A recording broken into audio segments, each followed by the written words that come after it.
नमस्कार, मैं हूं के उपाध्याय और आप देख रहे हैं जनता टीवी। सरकार बने हुए 20 रोज से ऊपर हो चुके हैं। अभी कुछ दिनों बाद 1 महीना पूरा हो जाएगा, लेकिन योगी सरकार 2 इस बार एक्शन मोड में ज्यादा ही दिखाई दे रही है। मंत्रिमंडल जो बनाया गया है, उस मंत्रिमंडल के हिसाब से उनको जिम्मेदारियां दी गई हैं और ये साफ किया गया है कि ये सिर्फ परीक्षा है। अगर परफॉर्मेंस नहीं रहा तो आपका मंत्री पद जा सकता है। मंत्रिमंडल जब गठित हुआ तब यह उन्होंने संदेश देने की भी कोशिश की कि जिन लोगों का परफॉर्मेंस अच्छा नहीं था या जिनकी जरा सी भी शिकायतें थी, उन्हें मंत्रिमंडल से बाहर का रास्ता इस बार दिखा दिया गया, चाहे फिर वो किसी भी कद के नेता क्यों न रहे हों। यही वजह है कि योगी 2 सरकार इस बार जब एक्शन मोड में आई है तो उन्होंने 100 दिन का एजेंडा लिया है। यह एजेंडा मंत्रियों को भी दिया गया है और विधायकों को भी दिया गया है। 12 अप्रैल से इसके प्रेजेंटेशन शुरू होने हैं और ये कहा गया है कि इस बार अधिकारियों के भरोसे नहीं, मंत्रियों को अपना प्रेजेंटेशन खुद तैयार करवाना है और खुद ही देना है। जाहिर है, कॉर्पोरेट स्टाइल में काम करने की यह नीति भाजपा को जमीन तक लेके गई है और आने वाले समय में भी भारतीय जनता पार्टी इसी के सहारे 2024 का सपना भी देख रही है। उत्तर प्रदेश इस देश का सबसे बड़ा प्रदेश है। सबसे अधिक सीटें इसी प्रदेश से आती हैं, 80 सीटें। 2022 का चुनाव भले ही विधानसभा का हुआ हो, लेकिन अब निगाहें 2024 पे है और इसके आसार अभी से नजर आने लगे हैं। उधर अखिलेश यादव समाजवादी पार्टी के नेता ने विपक्ष के तेवर अभी से दिखाने शुरू कर दिए हैं। उनके तीखे ट्वीट्स और हमले भारतीय जनता पार्टी को निश्चित रूप से विचलित करते होंगे, लेकिन यह तो लोकतंत्र की खूबसूरती है और लोकतंत्र तभी मजबूत कहलाता है जब वहां विपक्ष में मजबूत हो और विपक्ष अपने मुद्दे उठाए। क्या योगी 2 सरकार अपने इस कामकाज में सफल हो पाएगी या जो एजेंडा लिया गया है, संकल्प पत्र भारतीय जनता पार्टी ने चुनाव से पहले दिया था, उस संकल्प पत्र के आधार पर किए गए वादे या की गई घोषणाएं पूरी कर पाएंगी? क्योंकि चुनाव से पहले छुट्टा पशुओं का सबसे बड़ा था। रोजगार की समस्या को लेकर के लगातार हमले हो रहे थे। इन सब के बीच में योगी सरकार ने साफ किया है, अफसरों से भी कहा है कि रोजगार परक योजनाएं लेके आए, छुट्टा पशुओं के लिए योजनाएं लेके आए, तभी योगी 2 सरकार कामयाब हो सकती है। उधर बुलडोजर चल ही रहे हैं, भूमाफियाओं पर लगातार हमले हो रहे हैं, उनकी बिल्डिंगें ध्वस्त की जा रही हैं। इस बीच योगी आदित्यनाथ ने यह भी साफ किया कि गरीबों के कब्जे न हटाएं, गरीबों के जो निर्माण है वह न गिराया जाए, उन्हें परेशान न किया जाए। साफ साफ कहा है केवल भूमाफिया या ऐसे जो ऑर्गेनाइज क्रिमिनल रहे हैं उनके ऊपर ही कार्रवाई की जाएगी। तो इन्हीं सब मुद्दों पर बहस के लिए आज हमारे बीच में है दीपक सोनकर, भारतीय जनता पार्टी के प्रवक्ता हैं, नितेंद्र यादव समाजवादी पार्टी के नेता हैं, अभिमन्यु त्यागी कांग्रेस के प्रवक्ता हैं और संजय तिवारी हमारे साथ जुड़ेंगे, वरिष्ठ पत्रकार हैं, वे निष्पक्ष अपनी राय देंगे। भारतीय जनता पार्टी के प्रवक्ता दीपक सोनकर जी से पहला सवाल ले लेते हैं। दीपक जी, क्या ये जो योगी 2 सरकार ने अपने तेवर जिस तरीके से दिखाना शुरू किया है, ऐसा लगता है कि ये 2024 को देख करके किया जा रहा है और जैसे जो संकल्प पत्र में जो वादे किए गए थे, क्या उन संकल्प पत्र के वादों को एक एक करके पूरा किया जा रहा है? अभी वैसे कहना बहुत जल्दबाजी होगा, अभी जो आपको दिखाई दे रहा है उसके हिसाब से एजेंडा क्या है? भारतीय जनता पार्टी अब किस रास्ते पर है और मंत्रियों को जिस प्रकार से टारगेट दिए गए हैं, उन टारगेट का मतलब क्या है? दीपक जी। देखिए उपाध्याय जी, निश्चित रूप से उत्तर प्रदेश के अंदर 2022 में देश के प्रधानमंत्री यशस्वी नरेंद्र मोदी जी पर देश की जनता ने भरोसा जताया है। उत्तर प्रदेश के मुख्यमंत्री योगी आदित्यनाथ जी पर भरोसा जताया है। निश्चित रूप से 5 वर्षों के अंदर इस उत्तर प्रदेश को उत्तम प्रदेश बनाने का कार्य किया है। 2022 में इसी विश्वास के साथ जनता ने पुनः भारतीय जनता पार्टी को आशीर्वाद दिया है। इसी आशीर्वाद के साथ अलग अलग कार्यों का विभाजन भी किया गया और योजनाओं का बंटवारा भी किया गया। जिस चीज की हम चर्चा आज कर रहे हैं कि 100 दिन की कार्य योजना, माने जिस तरीके से कह सकते हैं, जिस तरीके से आदरणीय देश के प्रधानमंत्री जी के विजन और मिशन को एक्शन में बदलने का काम उत्तर प्रदेश के मुख्यमंत्री योगी आदित्यनाथ जी ने किया है, उसी विजन और मिशन को लेकर के 100 दिन का एक खाका डाटा तैयार किया गया है कि किस तरीके से अलग अलग क्षेत्रों में विकास की योजनाओं को जनता तक पहुंचाने का काम करें, अंतिम पायदान पर खड़े हुए व्यक्ति तक हुई योजना से जोड़ने का काम करें, चाहे वो शिक्षा क्षेत्र की बात हो, चाहे वो स्वास्थ्य क्षेत्र की बात हो, चाहे वो रोजगार क्षेत्र की बात हो, हर एक क्षेत्र में हर खड़े व्यक्ति को योजना से जोड़ने का काम करें। इस 100 दिन का रिपोर्ट कार्ड उसमें तैयार किया गया है, पूरा रोड मैप उसमें तैयार किया गया है। जिस मंत्री के पास जिस विभाग का कार्य योजना है, दीपक जनता के सेवक के रूप में चुनाव के दौरान छुट्टा पशुओं की समस्या सबसे ज्यादा उठाई गई थी। विपक्ष ने छुट्टा पशुओं को लेकर के लगातार हमले किए थे और एक बार तो ऐसा लगा था कि छुट्टा पशु कहीं भारतीय जनता पार्टी के लिए सिरदर्द न हो जाए, लेकिन परिणाम भारतीय जनता पार्टी के पक्ष में आए। प्रधानमंत्री नरेंद्र मोदी जी को छुट्टा पशुओं के लिए अपनी आम सभा में अपनी रैली में बोलना पड़ा। तो छुट्टा पशुओं के लिए किस तरह की कोई कार्य योजना अभी आपके जहन में है या आपको बताई गई है कि सरकार किस तरह से छुट्टा पशुओं को लेकर के अपनी कार्रवाई को आगे बढ़ाने जा रही है? दीपक जी देखिए, निश्चित रूप से उपाध्याय जी, ये जो विषय छुट्टा पशुओं वाला है, इसका भी रोड मैप पूरे इसी 100 दिन की चर्चाओं में आया है। हमने पिछली बार भी देखा था कि 2022 से पहले ही ब्लॉक स्तर पर गौ सेवा आश्रम टाइप के एक बिंदु बने, ब्लॉक स्तर पर भी बनाने की योजना पूरी आ गई थी और कई स्थानों में, मैं पीलीभीत का भी उदाहरण आपको देना चाहता हूं कि पीलीभीत के अंदर भी एक गौ सेवा आश्रम ब्लॉक के अंदर बना करके खड़ा हुआ। निश्चित रूप से जिस तरीके से ये समस्या आ रही है, इस समस्या के समाधान हेतु हर स्तर पर प्रयासरत किया जा रहा है कि गौ सेवा आश्रम पद्धति भी शुरू की जाए, गौ सेवा के स्तर से प्रयोग क्या हो सकते हैं वो भी शुरू किया जाए। लगातार ये छुट्टा जानवरों की समस्या का समाधान क्या हो सकता है, इस पर भी प्रयास किया जाए। निश्चित रूप से इसका समाधान हम सब लोगों को मिलने वाला है और इसके रूपरेखा पूरी इस एजेंडा के तहत पर तैयार हो रही है। पादा जी, एक चीज मैं और आपकी इसी बात पर हम नितेंद्र यादव जी से सवाल ले लेते हैं। नितेंद्र जी, आपने दीपक जी को सुना, वो कह रहे हैं कि छुट्टा पशुओं को लेकर के उनकी कार्य योजना चल रही है और अभी बहुत जल्दबाजी होगा क्योंकि सरकार बनते ही एकदम सब कुछ नहीं हो जाता। 100 दिन का उन्होंने भी लिया है। छुट्टा पशुओं की समस्या समाजवादी पार्टी ने बहुत जोर शोर से उठाई थी, लेकिन वो वोटों में समाजवादी पार्टी के तब्दील नहीं हो पाई। तो ये ऐसा क्यों है कि जिन समस्याओं को आप उठाते हैं वो जनता उसको नजरअंदाज कर रही है? यानी छुट्टा पशुओं की समस्या इतनी भारी समस्या नहीं थी कि वे योगी को वोट न दें या भारतीय जनता पार्टी को वोट न दें। नितेंद्र जी, आप इस विषय को लेकर क्या सोचते हैं? उपाध्याय जी, दीपक जी को मैंने सुना, जैसा कि इन्होंने कहा कि ये अभी सरकार है और 100 दिन का कार्यकाल है, इसको अभी और 100 दिन से क्यों जोड़ा जाए? 5 साल पीछे के ये छोड़ क्यों दे रहे हैं? कोई दूसरा मुख्यमंत्री नहीं था, यही मुख्यमंत्री थे, इनकी सरकार थी और ये तो दूसरा कार्यकाल जनता ने इनको दिया है, ठीक है। और इसको आप 100 दिन से नया नवेला कोई नई दुल्हन आकर नहीं बैठी है, ये वही योगी जी है जो 5 साल सरकार चला करके आए।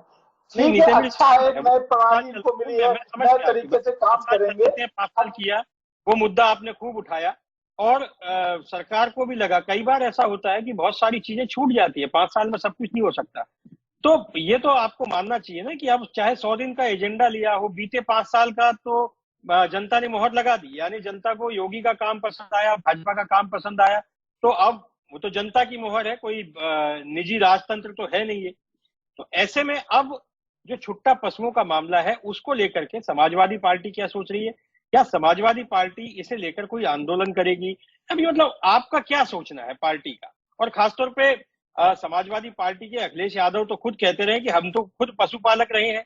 ऐसे में आपका रुख जो है और आपका मत महत्वपूर्ण हो जाता है। नितेंद्र जी। निश्चित रूप से मैं उस बात को ही आ रहा था, फिर आपने दोबारा प्रश्न रिपीट किया, धन्यवाद।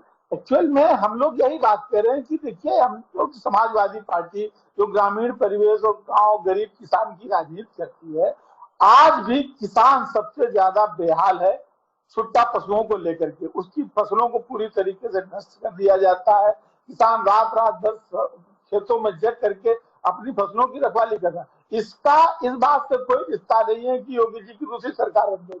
किसानों ने भरपूर विरोध किया है, किसानों ने इनके खिलाफ मतदान किया है और आप देख रहे हैं जो भी ग्रामीण परिवेश की सीटें हैं। नितेंद्र जी, ये बात कुछ गले नहीं उतरती कि किसानों ने इनके खिलाफ मतदान किया है। किसानों की सबसे बड़ी घटना जिसको बहुत जोर शोर से समाजवादी पार्टी और तमाम विपक्ष ने पूरे देश में उठाया था, वो थी लखीमपुर की घटना। लखीमपुर की सभी सीटें भारतीय जनता पार्टी ने जीती है। तो ये बात गले नहीं उतरती कि किसानों ने भाजपा को वोट नहीं दिया या किसानों का समर्थन नहीं रहा। किसान अगर वोट नहीं देते तो सरकार नहीं बनती। नितेंद्र जी। निश्चित रूप से आपकी बात ठीक है, लेकिन अब यहाँ पर अगर जब हम दूसरी बात कहेंगे, वो चूंकि जीत जीत होती है, हार हार होती है, सरकार बन चुकी है।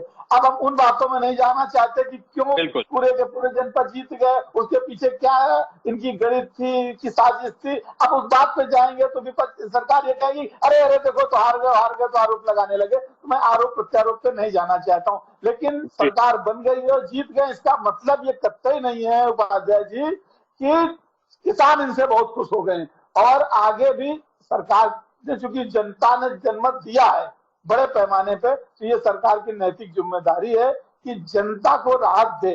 जिस तरीके से आवारा पशु तो है ही है, सरकार ने, अच्छी बात है कि 100 दिन का कार्यकाल बनाया है, मंत्री अपना प्रदर्शन करेंगे, अपना प्रेजेंटेशन करेंगे और करके दिखाएं, जिससे कि जनता को, किसान हो, गरीब हो, मजदूर हो, महिलाएं हो, सबको एक राहत मिले। और आप देखिए लगातार जिस तरीके से महंगाई इनके कंट्रोल से बाहर निकल गई है, लगातार 14-15 दिन में प्रतिदिन, ऐसा कोई दिन नहीं है जिस दिन लगातार महंगाई न बढ़ रही हो। 80 पैसे करके 8, 10, 15, 12 रुपए से ऊपर का पेट्रोल और डीजल के दामों में बढ़ोतरी हुई है। नींबू जैसा, जो कहते गांव गरीब कहता नींबू नोट चाट लेंगे भैया, कि खेत किसान जो होता है नींबू नोट चाट के काम चला, नींबू 15 रुपए की पोजीशन पे पहुंच गया है। तो इस पर मैं फिर कहना चाहता हूं कि योगी सरकार को विशेष ध्यान देना चाहिए, क्योंकि गरीबों ने अगर एक बार, वो राशन वाले लोगों ने अगर आप पर आस्था जताई है, तो आपको कहीं ना कहीं ये नैतिकता भी है, आपकी जिम्मेदारी है कि आप उन गरीबों की आशा पर खरा उतरें। ठीक है, हम संजय तिवारी जी से पूछ लें। संजय तिवारी जी, योगी 2 सरकार ने जिस प्रकार से शुरुआत की है, उस शुरुआत को का विश्लेषण आप किस तरीके से करते हैं एक पत्रकार के नजरिए से? हमारे बाकी दोनों साथी राजनीतिक दलों से है, जाहिर है भी अपने राजनीतिक निष्ठाओं के साथ बातचीत करेंगे, अपने दल की नीतियों के मुताबिक बात करेंगे, लेकिन आप इसको किस तरीके से देखते हैं, किस नजरिए से देखते हैं? देखिए, ये उत्तर प्रदेश में जो योगी 2 की सरकार आई है, इस सरकार को किसी भी परंपरागत सरकार के रूप में देखना ठीक नहीं होगा। ये सरकार चुनाव परिणाम आने के बाद से ही, यानी अभी सरकार बनी भी नहीं थी, उसी समय से मुख्यमंत्री योगी आदित्यनाथ ने अपना एजेंडा एक तरह से क्लियर कर दिया था कि बाई डे 1 24/7 जो काम करेगा वो मंत्रिमंडल में रहेगा, जो नहीं करेगा उसको बाहर जाना होगा। इसीलिए जब मंत्रिमंडल का गठन हुआ तो उसमें विभागों का बंटवारा इस ढंग से किया गया।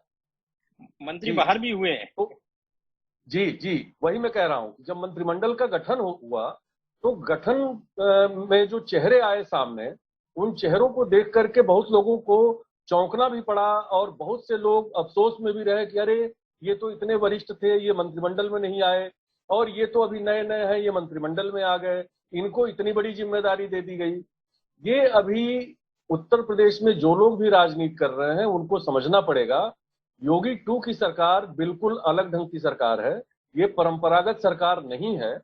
इस सरकार में पहले दिन से मुख्यमंत्री से लगाए नीचे तक सभी लोग सक्रिय हैं, सभी जी जान लगा के लगे हुए हैं कि कहीं किसी का परफॉर्मेंस बिगड़ने न पाए। क्योंकि निश्चित तौर पर ये केवल आप 2024 के चुनाव के मद्देनजर इसको मत देखिए, उत्तर प्रदेश के नवनिर्माण के मद्देनजर इसको देखिए। छुट्टा पशुओं का एक अभी जो मामला आप चर्चा में मैं सुन रहा था दोनों लोगों को, हमारे भारतीय जनता पार्टी के जो प्रवक्ता महोदय हैं शायद उनको भी नहीं जानकारी है इस बात की। इस सरकार ने शपथ ग्रहण के दूसरे ही दिन कहा था कि हम आवारा पशुओं के लिए, छुट्टा पशुओं के लिए अभयारण्य बनाने जा रहे हैं और हर जिले में बनाएंगे। तो अभयारण्य की योजना वो दे चुके हैं और अभी 20 दिन हुए। जी अभी हमको प्रतीक्षा भी करनी पड़ेगी कि क्या हो रहा है, वास्तव में अभयारण्य बन रहा है कि नहीं बन रहा है। क्योंकि आवारा पशु केवल गोवंश नहीं है, उसमें सारे तरह के जानवर हैं, तो सभी तरह के जानवरों को रखने के लिए अभयारण्य ही काम आएगा, केवल गौशालाओं से काम नहीं चलेगा। गौशालाओं से काम चलता तो सिर्फ गायें उसमें रखी जा सकती हैं, लेकिन अभयारण्य बनेगा तो उसमें जाहिर सी बात है कि बाकी जानवर भी उसमें जाएंगे। ये एक बहुत छोटी समस्या है, लेकिन उत्तर प्रदेश की, उत्तर प्रदेश में जो सबसे बड़ी बात है, जो 100 दिन की अभी हम लोग चर्चा कर रहे थे, 100 दिन की बात हो रही है। मुख्यमंत्री ने पहले दिन से, शपथ ग्रहण के तत्काल बाद से लेके आज तक वो लगातार काम करते हुए दिख रहे हैं और उनके कुछ मंत्री भी काम करते हुए दिख रहे हैं। ये सही है कि अभी बहुत से मंत्री ऐसे हैं जो शायद समझ नहीं पा रहे हैं चीजों को, या सरकार की मंशा नहीं समझ पा रहे हैं, या उनको नहीं समझ में आ रहा है कि हमें क्या करना है। क्योंकि ये उत्तर प्रदेश में पहली बार ऐसी सरकार बनी है जिसमें मुख्यमंत्री से लेके मंत्री तक को काम करना पड़ेगा, अपने ऑफिस में, अपने लैपटॉप पर, अपने कीबोर्ड पे अपनी उंगली चला के देखना पड़ेगा। अब पत्र लिखने के लिए आपको अपने बाबू पर डिपेंड नहीं रहना है कि बाबू को हम बुलाएं और पत्र लिखवाएं और जारी कराएं। आपको काम करना पड़ेगा, जैसे कॉर्पोरेट में काम होता है उस तरह से काम करना पड़ेगा कि और मेल निजी आप निजी कर सकते हैं, मेल करना है, सीधे मेल पे ही रिप्लाई सीधे मेल करना है। कि आपने मेल वो जो नेताजी लोग, वे नेताजी लोग जवाब आएगा जो चुनाव लड़के आते थे और चुनाव लड़के आके अपने बंगले में बैठे हैं या ऑफिस में बैठे हैं, कार्यकर्ताओं के साथ बैठ के गप्पे हाँक रहे हैं, वो नहीं होगा। नेता के पास इतनी, मतलब जो मिनिस्टर होगा, जिसके पास पोर्टफोलियो होगा, उसके पास इतनी फुर्सत ही नहीं है कि वो अपने लोगों से बैठ के गप लड़ाए और चाय पिए। हाँ, उनके काम करने के लिए उनके पास समय है, उसके लिए उन्होंने समय निर्धारित कर दिया कि भाई 2 घंटे 3 घंटे आप अपने कार्यकर्ता को दीजिए। तिवारी जी, मैं आता हूँ आपके पास। दीपक जी, जी एक जितेंद्र यादव जी ने बड़ा महत्वपूर्ण मुद्दा उठाया, वो था महंगाई का।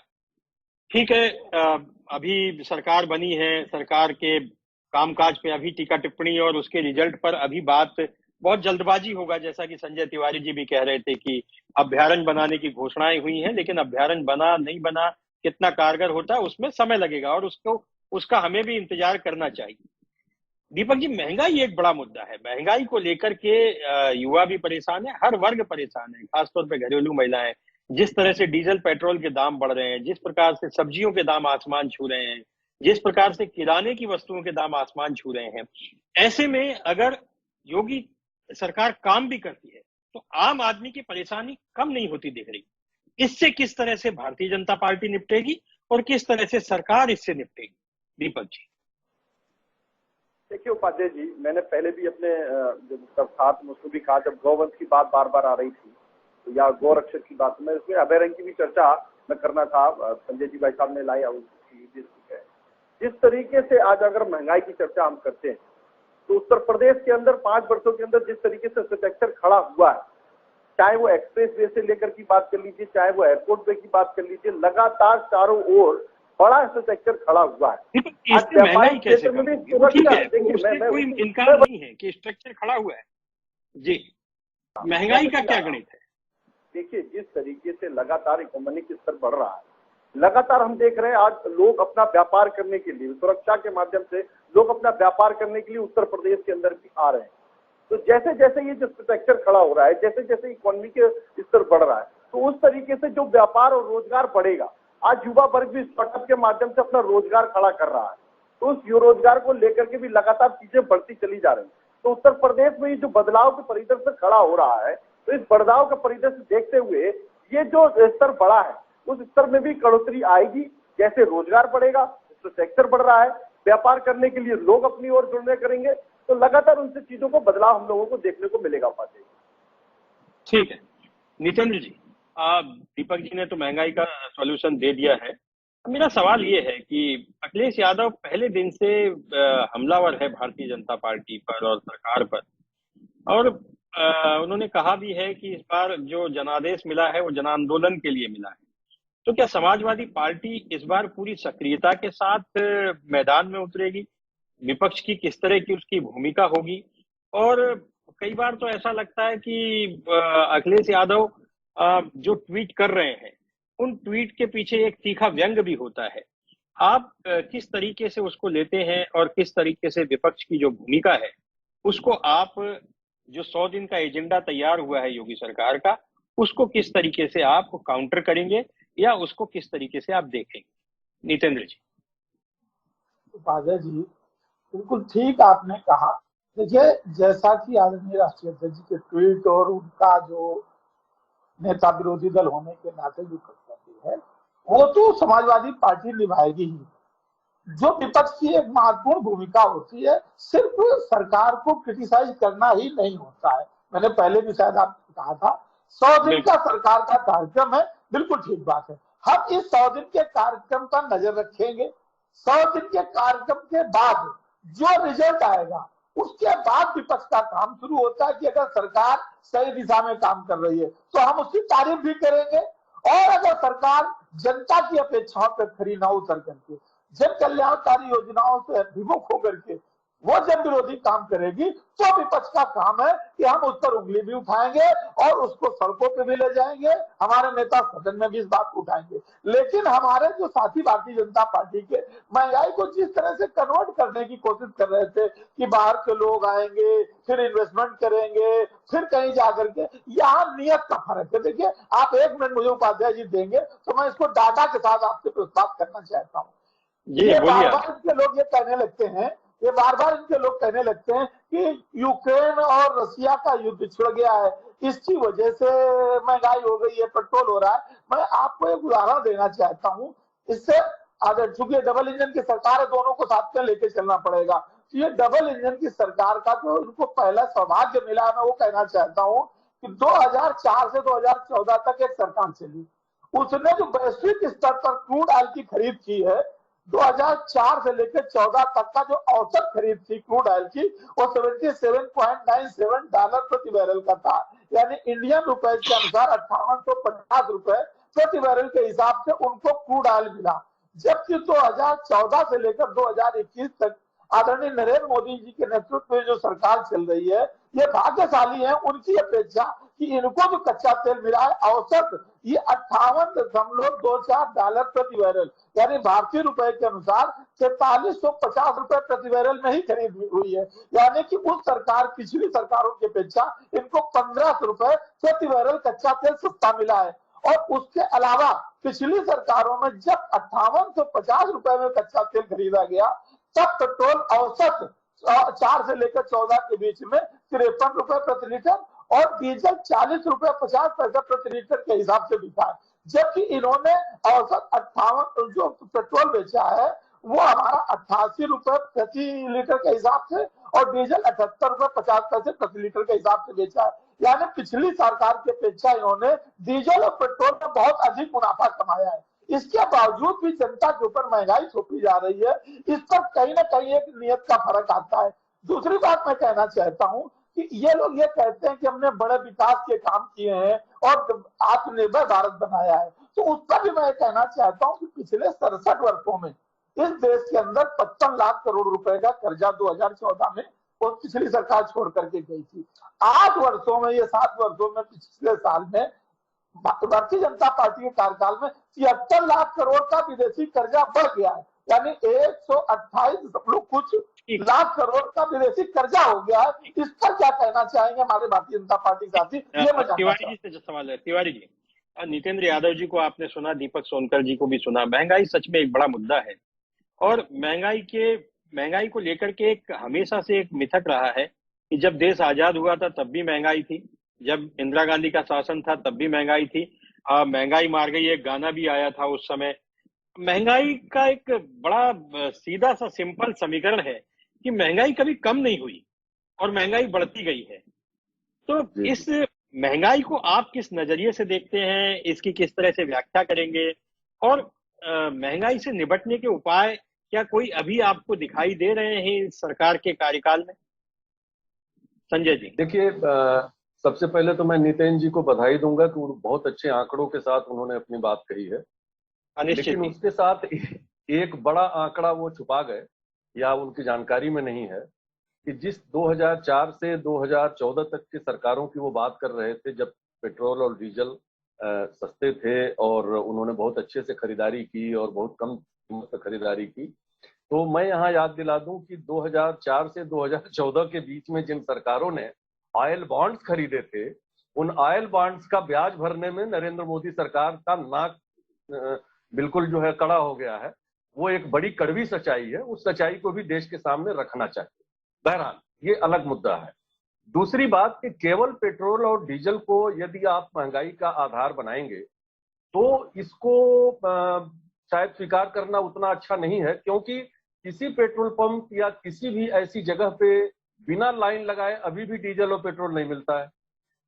आप किसी भी गाड़ी के शोरूम में चले जाइए, नई गाड़ी जितनी आ रही है, लाइन लगी हुई है, 6-6 महीने 8-8 महीने का बैकलॉग चल रहा है। बिक्री ज्यादा हुई है गाड़ियों की। नींबू की बात तो कर रहे हैं, आप नींबू की बात कर रहे हैं, लेकिन गाड़ियों की बात नहीं कर रहे। मोटरसाइकिलें नई आ रही हैं, उनके लिए लाइन लगी हुई है। नई 4 पहिया वाहन आ रहे हैं, उनके लिए लाइन लगी हुई है। पेट्रोल डीजल पंपों पे बिना लाइन लगाए आपको डीजल पेट्रोल नहीं मिल रहा है। 6 महीने से कम नहीं है। तो ना सबसे बड़ी चीज ये है कि जो सामान्य आदमी की आवश्यकताएं हैं उन पर बात होनी चाहिए कि आपके स्कूल की फीस महंगी हुई है, आपकी कॉपी किताब महंगे हुए हैं, सब बाजार में लग रहा है जैसे आग लग गई है। लेकिन इन चीजों को रोकने का ये देखिए, ये काम तो राज्य सरकारें कर सकती हैं।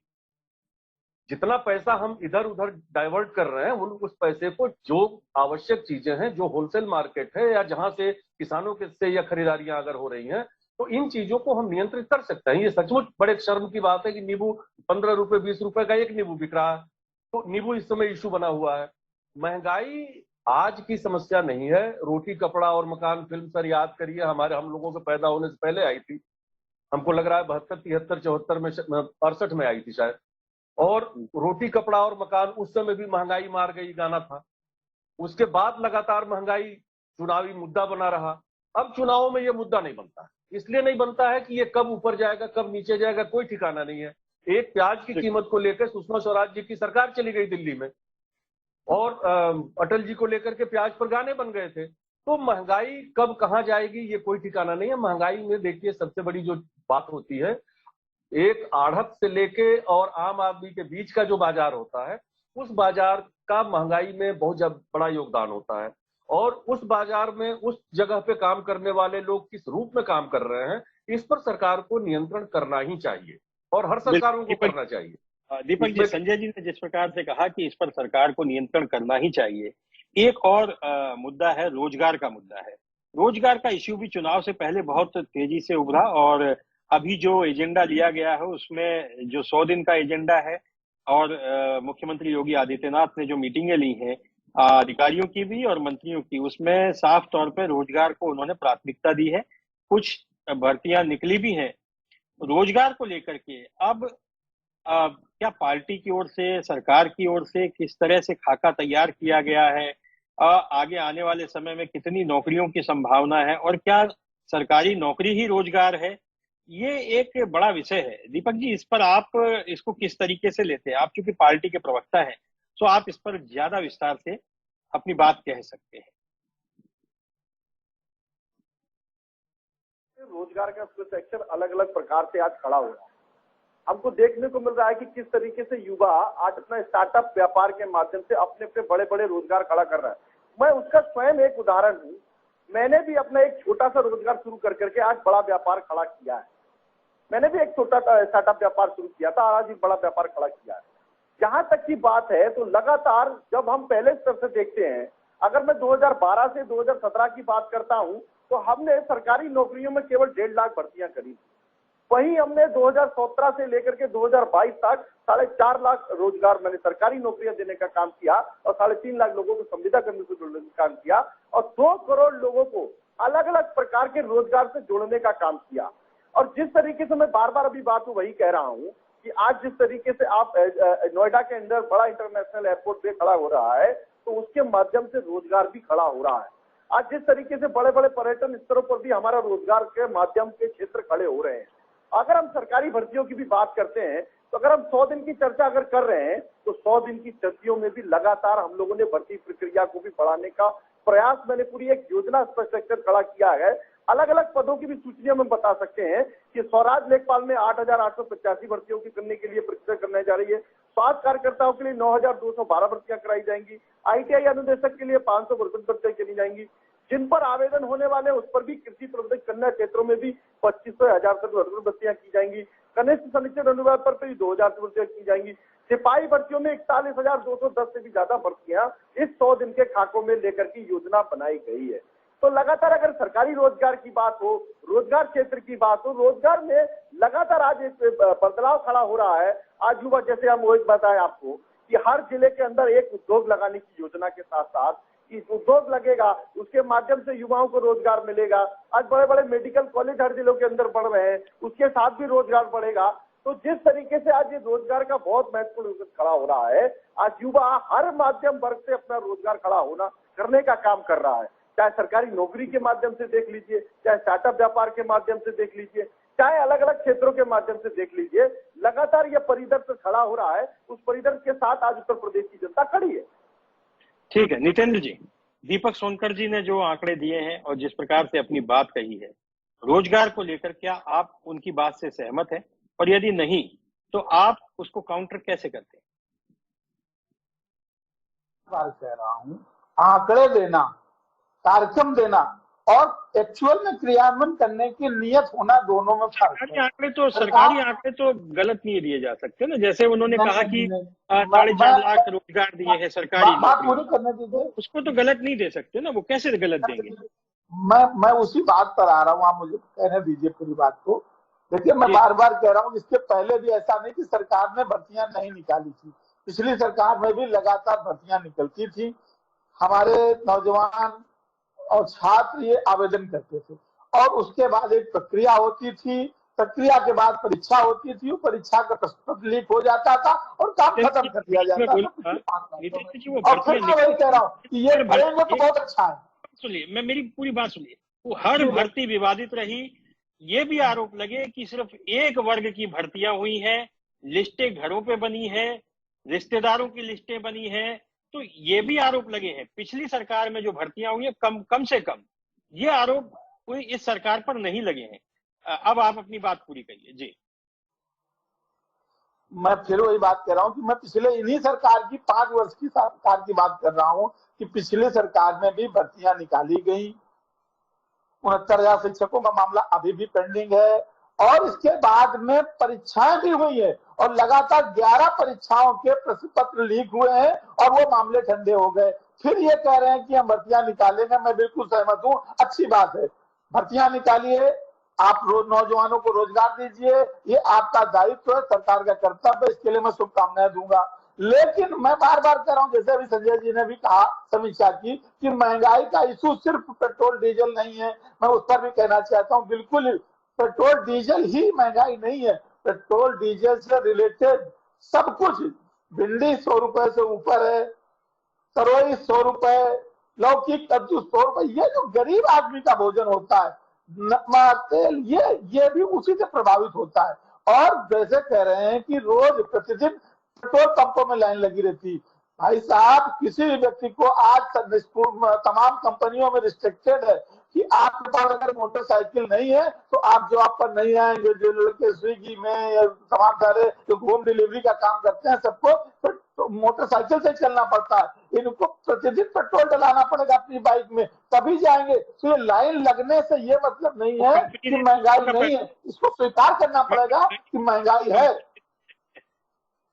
जी नितेंद्र जी, हाँ आपने बात पूरी करी नितेंद्र जी। हमने कहा कि महंगाई को इस बात से इग्नोर नहीं किया जा सकता। तो मैं, आपने जैसा कि मुद्दा उठाया है, मैं सिर्फ भारतीय जनता पार्टी और सरकार से यही अभी निवेदन करना चाहूंगा और 100 दिन तक हम लोग इन पर नजर रखेंगे कि ये वास्तव में ये रोजगार देते हैं, ये वास्तव में महंगाई पे कंट्रोल करते हैं, तो हम इनकी सराहना भी करें। ठीक है नितेंद्र जी, रोजगार को लेकर के जहां बात आती है, हम सभी की मानसिकता ये है रोजगार यानी सरकारी नौकरी। अब जैसे मैं हूं, मेरी सरकारी नौकरी नहीं है तो मैं बेरोजगार नहीं हूं ना। इसी प्रकार से स्टार्टअप जो है मोदी सरकार ने शुरू किया था और स्टार्टअप से के रिजल्ट बहुत अच्छे आए हैं। तमाम सारे ऐसे युवा जिन्होंने स्टार्टअप किया, आज उनके बड़े एम्पायर खड़े हो गए हैं, बड़ी बड़ी कंपनियां उनकी खड़ी हो गई और बहुत मामूली सी पूंजी के साथ उन्होंने शुरू किया, जिसको सरकार की जो सुविधाएं मिलती है, सब्सिडी मिलती है, वो भी मिली। तो अगर इस तरह की योजनाएं भी आगे बढ़ती हैं तो ये भी तो रोजगार के अवसर ही उत्पन्न कर रही है ना। सरकारी नौकरी ही तो सिर्फ रोजगार नहीं है। निश्चित रूप से स्वागत योग्य, मैं सहमत हूं इससे। मैं भी सरकारी नौकरी नहीं करता हूं, अच्छे से रहता हूं, मैं प्रोफेशनली एडवोकेट हूं, अच्छे से मेरी वकालत भी चलती है। ये व्यक्तिगत विषय हो सकता है, लेकिन हमारे बहुत सारे नौजवान जो पढ़ लिख करके आते हैं तो उनकी पहली प्राथमिकता नौकरी फिर व्यापार की होती है। तो कुछ तो उनका भी होना चाहिए। जो नौजवान पहले पढ़ता है, ग्रेजुएशन करता है, कंपटीशन की तैयारी करता है, तो उनके माँ बाप का सपना होता है कि मेरा लड़का पढ़ करके कुछ बन जाए, अफसर बन जाए। तो एक पहली व्यवस्था वो भी हो जाए और ये रोजगार के अवसर उपलब्ध हो अधिकतर लोग उस पर काम करेंगे, सरकार की योजनाएं मिलेगी, लाभ मिलेगा, इससे मैं इंकार नहीं कर रहा हूँ। मैं स्वागत करूंगा अगर वास्तव में जमीन पर उतरती है चीजें, तो हम इस कदम का स्वागत करेंगे। हम 100 दिन तक देख रहे हैं, बार बार कर रहा हूँ, मैं 100 दिन तक नजर रखूंगा। इसके बाद इसके हम लोग समीक्षा करेंगे और समीक्षा के बाद रोजगार को लेकर भी कमोबेश वही स्थिति है जो महंगाई को लेकर रहती है। और मुझे नहीं लगता कि रोजगार की स्थिति कभी भी 100% तक आ पाएगी। इस देश की आबादी 135 करोड़ से ऊपर है और यह देश बहुभाषी बहुसंस्कृति का देश है। यहाँ रोजगार के मायने यानी सरकारी नौकरी है, जबकि बाकी देशों में ऐसा नहीं है। आप रोजगार के इस नैरेटिव को किस तरीके से लेते हैं? और रोजगार की जो बातें हैं, जैसे स्टार्टअप योगी सरकार ने शुरू किया, यहाँ तक कि मोदी सरकार ने शुरू किया, रेहड़ी पटरी वालों तक को उन्होंने उससे जोड़ा है, उनके लिए भी उन्होंने कार्य योजना शुरू की है। तो जाहिर है कि माइक्रो लेवल पे काम हो रहा है। क्या आप भी ये मानते हैं कि सरकारी नौकरी ही रोजगार है? तिवारी जी, आप भी कभी सरकारी नौकरी में नहीं रहे, जहां तक मुझे याद है। आप तो सरकारी पत्रकार भी नहीं है। नहीं, मैं सरकारी नौकरी में नहीं रहा, मैं सरकारी पत्रकार नहीं हूं, मैं मान्यता प्राप्त पत्रकार नहीं हूं, तो शासकीय रूप से पत्रकार में माना नहीं जाता होऊंगा, जो मुझे समझ में आता है। देखिए, 2-3 ऐसी बातें हैं जिन पे सरकार का भी ध्यान जाना चाहिए, राजनीतिक दलों का भी ध्यान जाना चाहिए, और खास तौर पर जो मौजूदा सरकार है उसका ध्यान जरूर जाना चाहिए।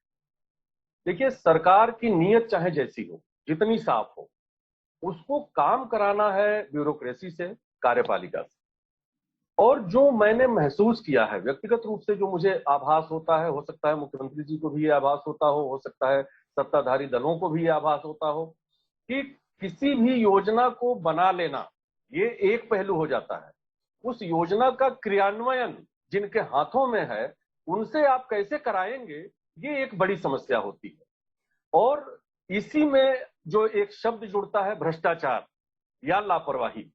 देखिए, अभी जो हम लोग चर्चा कर रहे थे, पेपर आउट बार बार, मुझे लगता है उत्तर प्रदेश के इतिहास में पहली बार हुआ होगा कि पेपर आउट के मामले में तत्काल कोई एक्शन किसी सरकार ने लिया।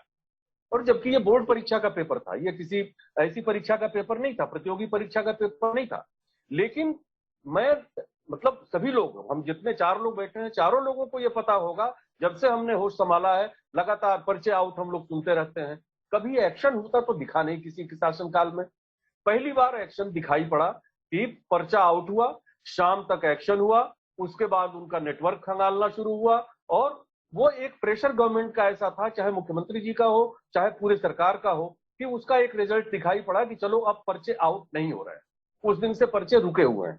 दूसरी चीज, रोजगार की बात जो हम लोग कर रहे हैं, पिछली सरकार में सरकार ने बड़े अपने सकारात्मक नजरिए के साथ 2 बार एक समिट कराई, इन्वेस्टर समिट, बहुत व्यापक पैमाने पर हुआ जी, बहुत व्यापक पैमाने पर इन्वेस्टर समिट उत्तर प्रदेश में कराए गए। 2 बड़े आयोजन हुए, लेकिन उन आयोजनों के नतीजे पर हम जाते हैं तो शायद वैसा रिजल्ट नहीं निकला जैसी उसकी योजना बनी। इसकी समीक्षा बहुत जरूरी है कि हम करोड़ों रुपए खर्च करके ऐसे ऐसे समिट्स कराते हैं, और उन समिट्स का अगर रिजल्ट 0 आता है या कम आता है, 10%, 5%, 15% आता है, तो इससे हमको संतोष नहीं करना होगा। इसमें कहाँ खामियां रह गई, किन लोगों ने योजनाएं बनाई थी और उन योजनाओं की जवाबदेही किसकी थी, वो तय होना चाहिए। देखिए, मैं बताऊं, उत्तर प्रदेश केवल एक संस्कृति और एक माहौल का प्रदेश नहीं है। उत्तर प्रदेश बुंदेलखंड इसका कुछ और बोलता है, पूर्वांचल कुछ और बोलता है, मध्य उत्तर प्रदेश कुछ और बोलता है, पश्चिमी उत्तर प्रदेश कुछ और बोलता है। हमको देखिए, किसी भी प्रदेश को बाहर का कोई आदमी स्काईलैब से आके उन्नति नहीं दिलाएगा। प्रदेश को उन्नतशील बनाएगा वहां का आदमी, वहां का नौजवान, वहां का उद्योगपति, वहां का उद्योग धर्मी व्यक्ति। अगर उदाहरण लें, वाइब्रेंट गुजरात माननीय मोदी जी ने किया था मुख्यमंत्री रहते हुए। गुजरात को वाइब्रेंट बनाने में, गुजरात को आगे करने में बाहर के किसी व्यक्ति का योगदान नहीं है, गुजराती लोगों का ही योगदान है। वहीं से अंबानी खड़े हुए, वहीं से अडानी खड़े हुए, वहीं से बाकी कंपनियां खड़ी हुई, और आज गुजरात बम बम बोल रहा है उद्योग के मामले में। उत्तर प्रदेश में हमारे मुख्यमंत्री जी को, हमारी सरकार को ये बात ध्यान में रखना होगा कि जैसे हम देखते हैं नौकरशाही एक योजना बना के दे देती है, हम सबमिट कराने जा रहे हैं, अब सबमिट कराने पर करोड़ों रुपए हम खर्च कर रहे हैं, लेकिन वो सबमिट करने का कोई हमारा टारगेट नहीं है।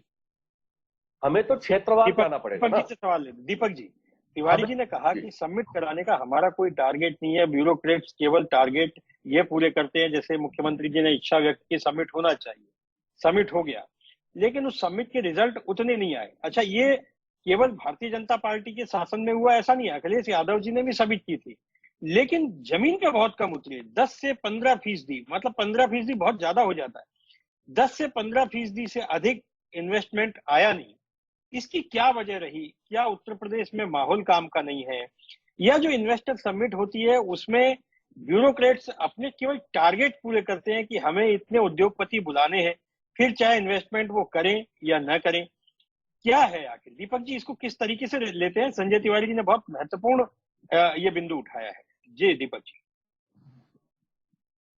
बिंदु है रोजगार के माध्यम के लिए, और जिस तरीके से चाहे सबमिट की अगर बात करेंगे तो उत्तर प्रदेश सरकार में जिस तरीके से 2 बार कराया गया और इन्वेस्टर्स की संख्या आई है, मगर एक बहुत महत्वपूर्ण विषय में एक भी जुड़ता है, इसको भी समझना पड़ेगा उपाध्याय जी, कि इन्वेस्टर्स को अपनी सुरक्षा किस तरीके से चाहिए। आज जिस तरीके से एक सुरक्षा का वातावरण यहाँ खड़ा हुआ है, मैं एक उदाहरण के माध्यम से भी आपको बताना चाहता हूँ कि 2012 से पहले किस तरीके से, या 2017 से पहले हमने देखा होगा कि व्यापारी माने अपना व्यापार करने आता था तो उसको अपने सुरक्षित महसूस नहीं करता था। वो डरता था कि किस तरीके से कहीं मेरे साथ कोई चुनौती ना हो जाए या मेरे साथ कोई लूट ऐसी ना हो जाए। आज उस तरीके का वातावरण उत्तर प्रदेश के अंदर बनकर के खड़ा हुआ है। आज एक सुशासन का वातावरण खड़ा हुआ है, आज एक सुरक्षा का वातावरण खड़ा हुआ है। आज किस तरीके से लोग बढ़ चढ़ करके अपने व्यापार को उत्तर प्रदेश के अंदर खड़ा करना चाहते हैं, आज उद्योग को एक दूसरे के साथ जोड़ना चाहते हैं, आज एक तरीके से एक व्यापार के कार्य क्षेत्र को भी बढ़ाना चाहते हैं। तो इस तरीके से लगातार इन्वेस्टेशन भी अड़ना बढ़ रहा है। तो चाहे यूथ समिट जिस तरीके से कराया जा रहा है, उस इन्वेस्टेशन से जिस तरीके की उम्मीद हम लोगों ने इस समिट को कराने के लिए करी थी, उस तरीके की उम्मीद इस तरह से नहीं आई है। तो जिस तरीके से आज सुरक्षा का वातावरण खड़ा हुआ है, निश्चित रूप से ये इन्वेस्टेशन खड़ा होगा और लोग अपना व्यापार करने के लिए उत्तर प्रदेश की ओर बढ़ चढ़ के खड़े हुए, और जिस तरीके से उम्मीद हम इस समिट से करना चाहते हैं उस उम्मीद पर भी खड़ा होकर के दिखाई। जी दीपक जी, एक और सवाल मेरा है कि जिस प्रकार से योगी सरकार भूमाफियाओं पर बुलडोजर चला रही है, मेरा ये कहना है कि बुलडोजर चलाने की नौबत क्यों आई? जब ये अवैध निर्माण हो रहे थे, या अब आप कहेंगे कि उस समय हमारी सरकार नहीं थी, लेकिन अवैध निर्माण अभी भी होते, जवाबदेही अफसरों की तय क्यों नहीं होती? और जवाबदेही क्या तय नहीं होनी चाहिए? ये मैं आपसे भी पूछ रहा हूँ और फिर नितेंद्र यादव जी से भी इसका जवाब लूंगा कि क्या जवाबदेही तय नहीं होनी चाहिए? जब ये निर्माण शुरू होते हैं, 8-8, 10-10 मंजिला इमारतें बन जाती हैं, तब उन पर जिन अफसरों की सहमति है या जिन अफसरों ने उसे अनदेखा किया है, वे बच जाते हैं और बाद में फिर बिल्डिंगें ध्वस्त होती हैं। जी दीपक जी। देखिए उपाध्याय जी, निश्चित रूप से जहां भी ऐसे अवैध कब्जे का जांच के बाद उसमें निर्णय आया है और उसकी पुष्टि हुई है, तो उस पर कार्रवाई करने का काम किया है। उत्तर प्रदेश के अंदर भू माफिया जिस तरीके से पनपते थे, गरीब दलित की जमीनों को कब्जाने का काम करते थे, आज उत्तर प्रदेश के माफियाओं का रिजल्ट आपने देखा होगा कि लगातार मैंने देखा कि लाइन में लगा करके माफिया जेल में अपने आप को सबमिट कर रहे हैं कि ऐसा लगता है जैसे टारगेट करके बुलडोजर चलाया जा रहा है, जैसे सपा के नेताओं को टारगेट करके बुलडोजर चलाया जा रहा है। बरेली की एक घटना मैं आपको बताता हूँ। इस्लाम साबिर विधायक है वहां से, और उन्होंने 2 दिन पहले कुछ बयान दिया जो आपत्तिजनक भी हो सकता है, कुछ उग्र बातें उन्होंने की थी। उसके 2 दिन बाद उनका पेट्रोल जो है, पेट्रोल पंप अवैध पाया गया और उसे ध्वस्त कर दिया गया।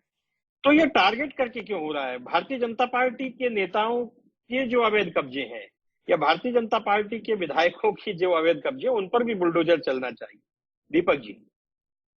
उपाध्याय जी, मैं आपको पूरी जिम्मेदारी के साथ बोल रहा हूं कि उत्तर प्रदेश के अंदर चाहे कोई भी दोषी होगा, चाहे कोई भी दोषी होगा, चाहे वो किसी राजनीतिक दल से होगा, चाहे वो किसी सामाजिक दल से होगा, चाहे वो किसी प्रवृत्ति का होगा, उस पर कार्रवाई करने का काम किया जा रहा है। लगातार मैंने देखा, जहां तक की बात अभी आपने जोड़ी थी कि प्रशासनिक अधिकारियों की बात आती है, तो हमने भी अभी हाल ही में देखा है कि कई प्रशासनिक अधिकारियों ने जो भी दोषी पाए गए उस पर कार्रवाई करने का भी काम किया है। तो लगातार ऐसे जो बुलडोजर चल रहा है, तो बुलडोजर दोषियों के ऊपर चल रहा है, अपराधियों के ऊपर चल रहा है, कब्जेधारियों के ऊपर चल रहा है। आज ही हम लोगों ने देखा कि आज अभी आपकी डिबेट में भी इस बात की भी चर्चा हुई थी कि आदरणीय मुख्यमंत्री जी ने कहा है कि किसी गरीब को, किसी ऐसे व्यक्ति को भी परेशान करने की आवश्यकता नहीं है।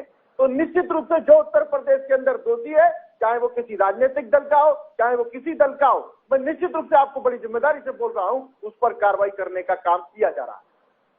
ठीक है नितेंद्र जी, आपकी स्टडी अच्छी है, आप बहुत सोच समझ के जवाब भी देते हैं। ये जो बुलडोजर वाला जो है, जिसकी वजह से सरकार लौटी है, ऐसा भारतीय जनता पार्टी का मानना है कि बुलडोजर से जिस तरह से कार्रवाई की गई माफियाओं पे, खासतौर पे भू माफियाओं पे, अपराधियों पर जिन्होंने जबरन सरकारी जमीनें हड़प ली या किसी की भी जमीन हड़प के बड़े बड़े इमारतें उन्होंने खड़ी कर दी थी, क्या आप भी ये मानते हैं कि अब जो बुलडोजर चलने की कार्रवाई हो रही है वो पार्टी विशेष को टारगेट करके हो रही है, वो निष्पक्ष नहीं हो रही है? आप इसको लेकर के क्या सोचते हैं? हालांकि दीपक जी का ये दावा है कि कोई भी हो बचेगा नहीं, चाहे वो भाजपा का हो, चाहे सपा का हो या अन्य किसी दल का, अगर उसने कब्जा किया है तो वह बचेगा नहीं। नितेंद्र जी, मैं आपका ध्यान बुलडोजर पर आकर्षित करना चाहता हूं कि इसकी शुरुआत कब से हुई।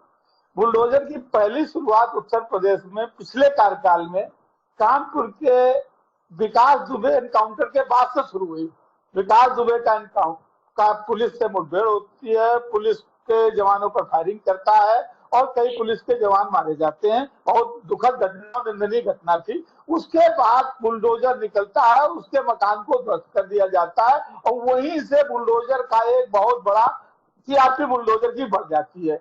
वहां के बाद बुलडोजर को बड़ा हाईलाइट किया जाता है और इसके बाद आते आते अब वो आ गया। मुख्तार अंसारी, अतीक अहमद की जब इमारतें गिराई जाने लगी, उसके बाद से ये इकबाल कायम हुआ कि जो कार्रवाई की जा रही है वो जनता को पसंद आई। जी नितेंद्र जी, बिल्कुल आप पूरी बात कहूंगा, कुछ छोड़ने नहीं देते, छोड़ेंगे नहीं। उसके बाद से मुख्तार और अतीक भी आए, निश्चित रूप से वो भी उसी लिस्ट में थे। मैं कतई पैरवी नहीं करता हूं कि वो एक संप्रदाय विशेष के थे तो उनको नहीं छुआ जाना चाहिए, चाहे विकास दुबे हो चाहे अतीक हो। अगर अपराधी है तो उसके ऊपर कार्रवाई होनी चाहिए, इस पर मैं कहीं कोई किसी का पक्ष नहीं लेता हूं। उसके बाद से मैं आपका ध्यान आकर्षित कराना चाहता हूं कि ये 2.4 जो योगी सरकार है, इसने पहले तो टारगेट किया विधान परिषद चुनाव में उन लोगों को जो सरकार के दबाव में नहीं आया। विधान परिषद का एक उदाहरण है डॉक्टर मनोज यादव, उनका मेडिकल कॉलेज है, वो विधान परिषद के प्रत्याशी थे, सरकार ने दबाव बनाया, उन्होंने पर्चा विड्रा नहीं किया। दूसरे दिन बुलडोजर जाता, उनके मेडिकल कॉलेज के आसपास की बाउंड्री गिरा करके आ जाता है। इसके बाद आपने देखा किस तरीके से पेट्रोल पंप का जब लाइसेंस मिलता है, बनता है, मुझे लगता है पूरे तरीके से जांच होती है और सारे सरकारी अधिकारी अपनी रिपोर्ट देते हैं और उसके बाद ही होता है। इसके बाद एक और घटना में संज्ञान में लाना चाहता हूँ कि एक दलित परिवार, एक गांव है जहां पर दलित के घर में बुलडोजर चला। पिछली सरकार में सरकार के पैसे से जो कॉलोनी बनाई जाती है, आवास दिया जाता है, उस सरकारी पैसे से वहां गांव में एक कॉलोनी बनाई।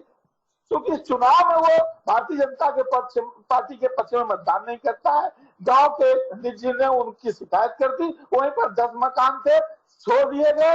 2 मकान दलितों के जो भारतीय जनता पार्टी के पक्ष में नहीं थे, उनके मकान गिरा दिए जाते हैं। अब ये सीधे सीधे उदाहरण है कि सरकार की जमीन पर अलॉटेड, ठीक है, और सरकार के पैसे से बना हुआ कॉलोनी और गिरा दिया। इसमें कहीं ना कहीं आपकी मैं इस बात से सहमत हूँ। अब लूंगा इसका जवाब लूंगा, लेकिन उससे पहले संजय तिवारी की बात। संजय तिवारी जी, मेरा इसमें जैसे नितेंद्र जी ने कहा, उन्होंने जिस प्रकार की बातें कही और जो आरोप लगाए हैं, इन आरोपों के अलावा एक मैंने शुरू में भी कहा कि जवाबदेही क्यों तय नहीं होती। ये जवाबदेही किसकी है? चलिए मान लीजिए अखिलेश जी की सरकार के समय में कब्जे हुए, आज जो इमारतें गिराई जा रही है, तो क्या उस समय कौन अफसर था, किसने इसकी मंजूरी दी थी? क्या उन्हें ढूंढ करके उस पर कार्रवाई नहीं होनी चाहिए? अगर ये कार्रवाई होने लग गई तो आपको नहीं लगता कि फिर अवैध कब्जे होना ही बंद हो जाएंगे? तिवारी जी, देखिए, बुलडोजर के मामले में ब्यूरोक्रेट्स फिर से सरकार को गुमराह कर रहे हैं। दिक्कत ये है क्योंकि जब भी कोई अवैध काम प्रदेश में इस तरह का हुआ है तो उसमें कहीं ना कहीं ब्यूरोक्रेसी इन्वॉल्व रही।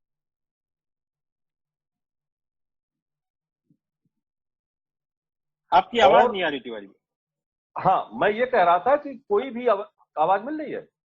हाँ, मिल रही आवाज मिल रही है सर। हाँ, मिल रही। मैं ये कह रहा था अगर कब्जा हुआ है, कोई अवैध निर्माण हुआ है, तो वो एक दिन में रातों रात नहीं हुआ है। उस निर्माण में समय लगा होगा।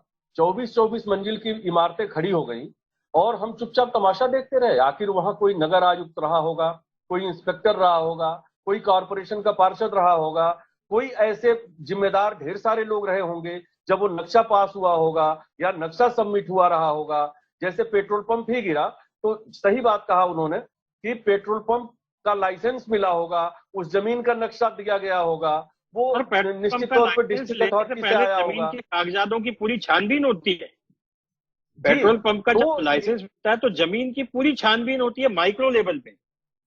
जी, तो इसमें सबसे बड़ी बात यह है कि ब्यूरोक्रेट फिर से सरकार को बदनाम करेंगे इस तरह से कि बुलडोजर चल रहा है, बुलडोजर चल रहा है, लेकिन बुलडोजर का वास्तविक जहां चल रहा है, ये जो एक भ्रष्टाचार का नेक्सस है ब्यूरोक्रेट्स का, पुलिस का। मुझे लगता है सरकार को ये पता चल गया था, इसीलिए आज मुख्यमंत्री जी ने स्पेशली इसके लिए बोला है कि गरीबों के और इनके, अब हर विभाग अपना बुलडोजर लेके निकल पड़ा। वो मुझे लगता है सरकार को खुश करने के लिए निकल पड़े थे, इसीलिए योगी सरकार को, योगी जी को आज बोलना पड़ा इसमें। जी, ये बिल्कुल सही आपने कहा है कि ये योगी जी को बोलना पड़ा है, इसी वजह से बोलना पड़ा है कि जो जिम्मेदार लोग हैं, बुलडोजर चलाने की नौबत आ क्यों रही है। अचानक रातों रात कोई निर्माण हुआ नहीं है, सालों साल के निर्माण है, और सबसे पहले तो उस पर यह होना चाहिए कि जो जिम्मेदार लोग हैं पहले उनके उठाइए, जेल में डालिए, उनके ऊपर कार्रवाई हो।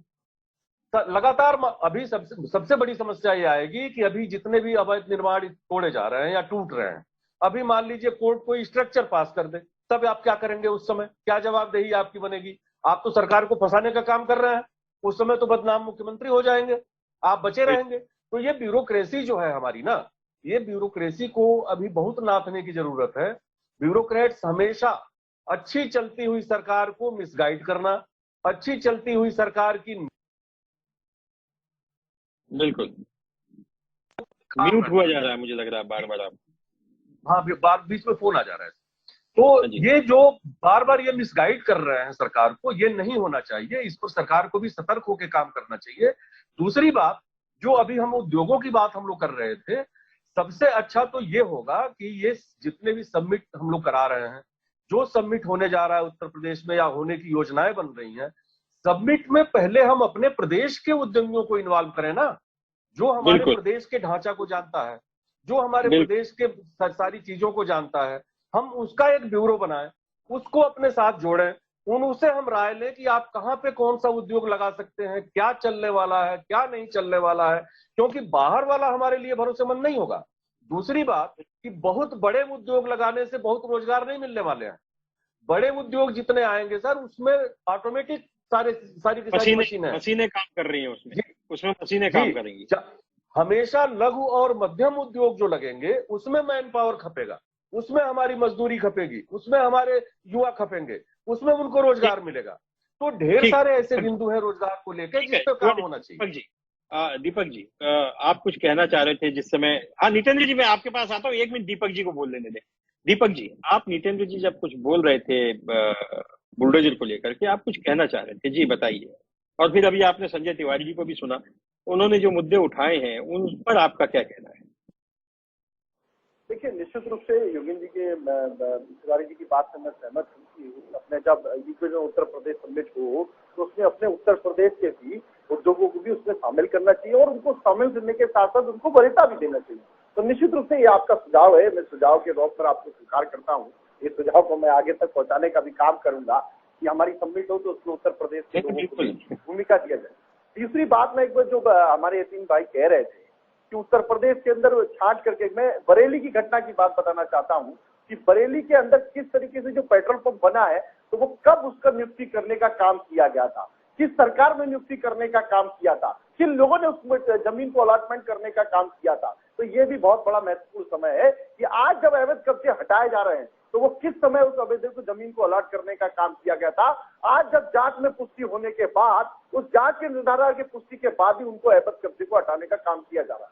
और नागरिकता बात, एक बहुत महत्वपूर्ण बात यह है उपाध्याय जी कि जहां भी अवैध कब्जों को हटाने का काम किया जा रहा है, वहां पर सरकारी स्कूलों को खोलने का भी काम किया जा रहा है, वहां पर सरकारी आवास बनाने का भी काम किया जा रहा है, वहां पर सरकारी सुविधाओं को जोड़ने का काम किया जा रहा है, वहां गरीबों को आवाज देने का काम किया जा रहा है, तो उन अवैध कब्जों की जगह हटा करके उनको एक अच्छे संस्थान के क्षेत्र में मान किया जा रहा है, माने कि जनता के सेवक के, माने जनता के यूजेबल के लिए करने का काम किया जा रहा है।